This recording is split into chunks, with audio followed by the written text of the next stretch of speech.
Put our bets this week for our NFL Power Rankings. Let's do this. You want to start, Chelsea? I think, what do we got here? Oh, not the same, but pretty close. Yeah, we're really close. All right, so because a lot of this hinges on what I had last week, and I feel like it's unfair to drop certain teams really far just because of 1 week. So here are the updated power rankings. The Eagles still stand firm at number 1. I feel like every team in the NFL, you can point out flaws. The Eagles still look like the closest to perfect team in the NFL, and they won the Super Bowl. So they get that long-standing credit, in my opinion. Next up, we have a new number 2.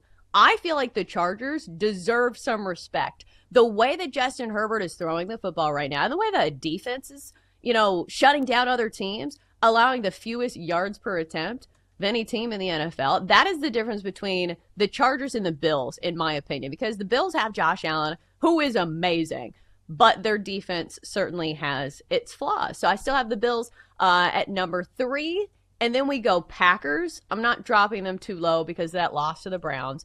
It's a long season. There are going to be some mind-blowing losses, but it's still a good team. And then number 5, I'm going to go the Ravens because this is a regular season power rankings list. And I understand the Ravens are not winning some of these big games, but they are still a very talented offense. They've scored at least 30 points in every single game this year, and I think the defense could get better if some of those injuries shore up. So those are my rankings for week 3. I'm very similar here. So I dropped the Ravens to 5. All right.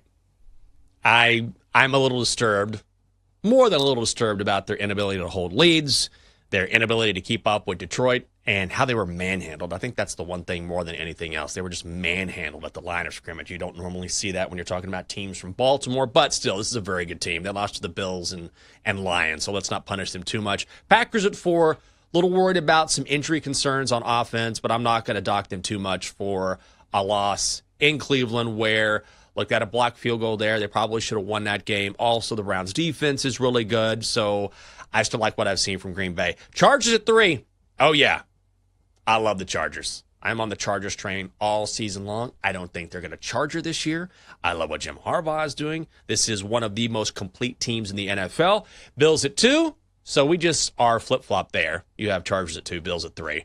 I'm going to stick with Josh Allen. Love that he's playing like an MVP, and I love looking at these stats and metrics, even though I'm not a numbers guy, where, in the fourth quarter when it counts the most, Josh Allen is at his best, which means the Bills will always be in it as long as he's the quarterback. And then Eagles at 1. It's not necessarily sexy, but as we saw last week, the Eagles have what it takes. They can be dynamic on offense if they need to. They will push you around. They'll do the tush push. They will find a way. And that was a good win against a very good Rams team. So Eagles at 1.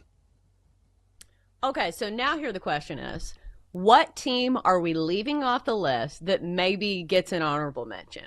Because I'm looking at some of the scoring margin teams that are the best in the NFL, and I feel like that's a really good indicator of like what teams are really performing, because obviously it's like how many points you score and how many you're giving up. The Indianapolis Colts lead the league in scoring margin. Should we be higher on the Colts? Maybe. I thought about the Colts. The Bucs are also 3-0, and the Bucs are really good. I thought about them. I thought about the Rams. I think the Rams, that's a tough loss for L.A., but we both liked L.A. going into the season. I think I'm probably biased because I'm looking at their schedule here. I'm a little biased because I need to see a little bit more. I think the Colts are good. I think they have something in Daniel Jones. I don't think it's a fluke. But also when I look at their schedule, Dolphins, Broncos, Titans, I think that's what gets me. I just need to see a little more against quality opponents, and then I can buy in on the Colts. Right now, a 1-point win over the Broncos, I think is what it was, is their most impressive win. Yeah, 29-28. That's the one thing that's the one thing that's holding me back. I think it's difficult this time of year when we've only had 3 games to really take a lot from stats. Because obviously it is not apples to apples when some of these teams have a lot easier scheduled. And like you mentioned, the Colts, 2 of their 3 games were against bottom feeders, absolute bottom feeders. And that pains me as a Titans fan, and especially when I absolutely hate the Colts.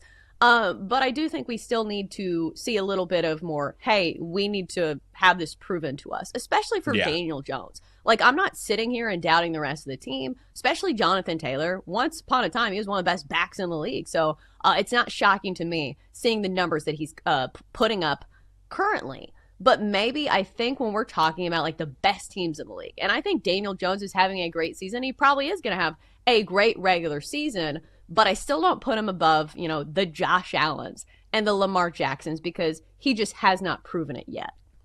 No, I agree with that. And, ultimately you have to get it done, and you have to get it done in the postseason, or at least elevate yourself where you give yourself a chance in the postseason, and last year was not good in that respect.